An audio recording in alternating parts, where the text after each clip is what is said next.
Hello everyone, welcome to studio.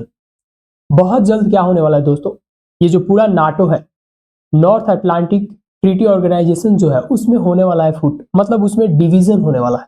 और इस division का मेन जो कारण है वो है ग्रीनलैंड। ग्रीनलैंड को अमेरिका लेना चाहता है और अमेरिका का जो स्टेटमेंट है ग्रीनलैंड को लेके, वो बहुत ही ज्यादा कंट्रोवर्सी क्रिएट कर दिया। डोनाल्ड ट्रंप तो अभी ऑफिस में आए भी नहीं है, इससे पहले ही इन्होंने क्या कर दिया है, पूरा माहौल बना दिया है। इतने ज्यादा बयानबाजी इन्होंने किया है और इस तरह से बहुत सारे कंट्रीज को इन्होंने धमकाया भी है। यहाँ तक कि इनका जो पूरा माइंडसेट है, अब कहीं ना कहीं पता चल रहा है कि ये जो है एक तरह से बहुत बड़े साम्राज्यवादी है। पहले लगता था कि जो चाइना का एक्सपेंशनिस्ट पॉलिसी है उसी से हमें डरने की जरूरत है, लेकिन उससे भी बड़ा कोई साम्राज्यवादी है तो वो है डोनाल्ड ट्रंप।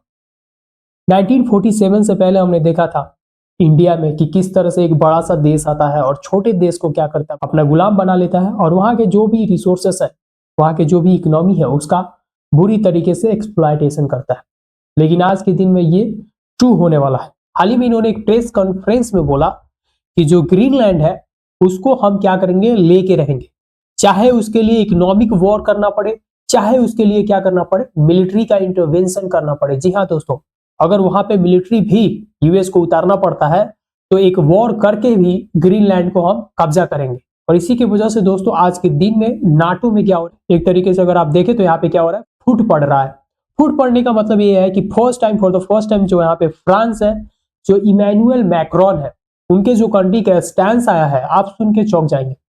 फ्रांस का कहना यह है कि ग्रीनलैंड के तरफ या जो पूरा यूरोपियन यूनियन है और उसके बॉर्डर की तरफ कोई भी आंख उठा के देखता है, चाहे वो अमेरिका भी क्यों ना हो, तो हम उसको करारा जवाब देंगे। इसका मतलब यह है कि आने वाला जो फ्यूचर है दोस्तों, वो पीसफुल बिल्कुल भी नहीं होने वाला है। अगर आप डोनाल्ड ट्रंप को फॉलो करते हैं तो आपने सुना होगा कि जो डोनाल्ड ट्रंप है बोलते थे इलेक्शन के टाइम में कि हम आएंगे तो जितना दुनिया में ये सब वॉर चल रहा है उनको हम बंद करा देंगे। जितने भी वॉर चल रहे हैं, चाहे वो यूक्रेन का वॉर हो, चाहे वो इजराइल वर्सेस हमास का वॉर हो, हमारे आते आते क्या होगा, सारी चीजें जो है बंद हो जाएंगी, एक पीस मेंटेन होगा। लेकिन ऐसा लग नहीं रहा है, इसका जस्ट अपोजिट हो रहा है। आज के दिन में ये दोनों जो भाई है, ट्रंप एंड मस्क, पहली बात तो ये समझो कि ये दोनों बिजनेसमैन है। इसको दुनिया के जो वेल बीइंग है, दुनिया का जो प्रॉस्पेरिटी है, उससे ज्यादा लेना देना नहीं है। ये लोग क्या है, ये लोग बहुत ही ज्यादा क्या है, प्रॉफिट ओरिएंटेड माइंडसेट है इनका।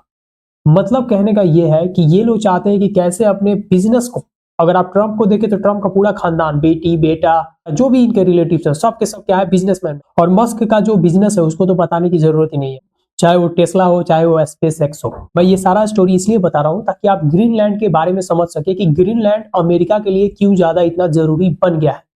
और ये पहली बार नहीं है जब ट्रंप ने बोला है कि हम ग्रीनलैंड लेंगे। 2019 में भी, यानी 2019 में भी इन्होंने बोला था कि ग्रीनलैंड को हम क्या करना चाहते हैं, खरीदना चाहते हैं। आज के दिन में देखेंगे तो ग्रीनलैंड जो है वो डेनमार्क के कब्जे में है और डेनमार्क क्या है, वो है यूरोपियन यूनियन में।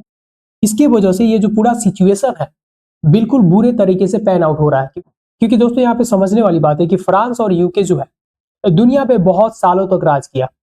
बोला जाता है कि एक टाइम था कि आप दुनिया के किसी भी कोने में चल जाए और वहां पे अगर आप जाके देखें तो या तो वहां पे फ्रांस का कॉलोनी था या तो वहां पे यूके का कॉलोनी था। जहां पे फ्रांस नहीं था वहां पे यूके था, जहां पे यूके नहीं था वहां पे फ्रांस था। इसी साम्राज्यवादी नेचर के वजह से ये दोनों क्या किए थे, आपस में लड़ गए थे, जिसकी वजह से बहुत बड़ा घटना हुआ जो कि विश्व युद्ध के नाम से हम जानते हैं। और उसी युद्ध के कारण अमेरिका फला फूला। मतलब सिंपल सा है कि दो लोग लड़ रहे थे और तीसरा जो था उनके वेल्थ को चुरा रहा था, और वो चुराने वाला कौन था, अमेरिका था। और आज के दिन में जो अमेरिका का नीति है पूरा दोस्तों, अगर आप देखें तो इन्होंने क्या किया, यूरोप को अपाहिज बना दिया। क्योंकि जब सेकेंड वर्ल्ड वॉर हुआ उसके बाद जब ये यूरोप वहां से निकला तो इनको उभरने में बहुत समय लगा। करंट में देखा जाए तो पूरा यूरोप का जो सिक्योरिटी है वो अमेरिका के जिम्मे है। जो नाटो है उसी के सब मेंबर है। और अमेरिका ने ये बोला था कि नाटो में रहो तो हम क्या रहेंगे, सेफ रहेंगे, यानी कि एक रहेंगे तो सेफ रहेंगे। ये वाला नारा दिया और सबको क्या कर दिया, जो भी मिलिटराइजेशन है उधर ध्यान देने से क्या कर दिया, मना कर दिया। और आज के दिन में क्या हुआ दोस्तों, मिलिटरी लेवल पर अगर आप देखें तो अमेरिका एडवांस हो गया, यूरोप पीछे रह गया। और उसी का फायदा उठा रहा है यहाँ पे डोनाल्ड ट्रंप। डोनाल्ड ट्रंप का मानना यह है कि जो ग्रीनलैंड है वो अमेरिका का होना चाहिए। और यहाँ पे ये रेशनैलिटी क्या देते हैं, इनका कहना यह है कि जो ग्रीनलैंड है यहाँ पे रसिया और चाइना का जो शिप है वो यहाँ पे डॉक करे।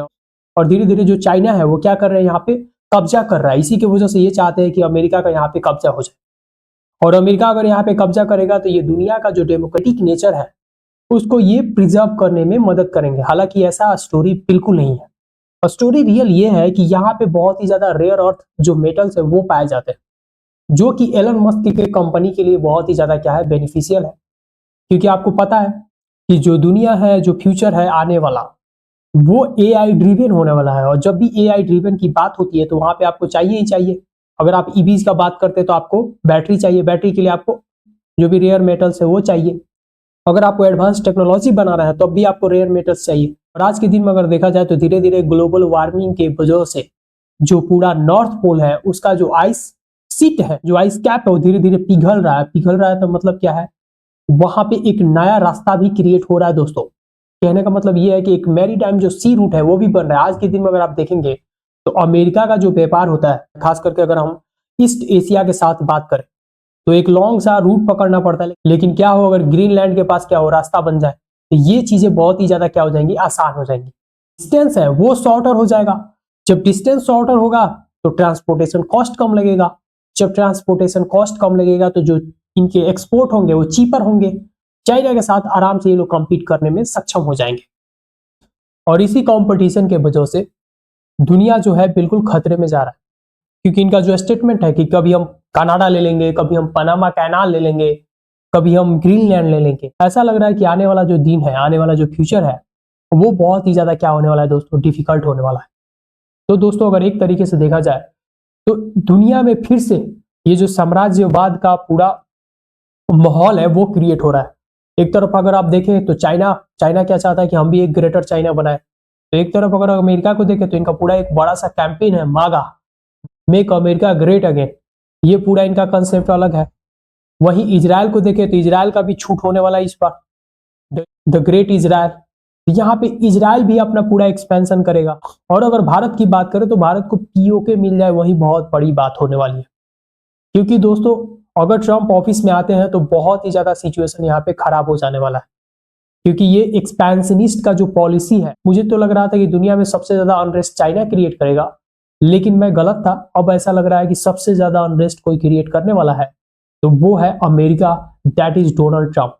और आज के दिन में जो वर्ल्ड पॉलिटिक्स है पूरा दोस्तों, उसमें जो छोटे छोटे प्लेयर है उनकी जो वॉइस है वो कोई सुनने वाला नहीं है। तो उम्मीद करते हैं ये आर्टिकल पूरा आपको समझ में आया होगा।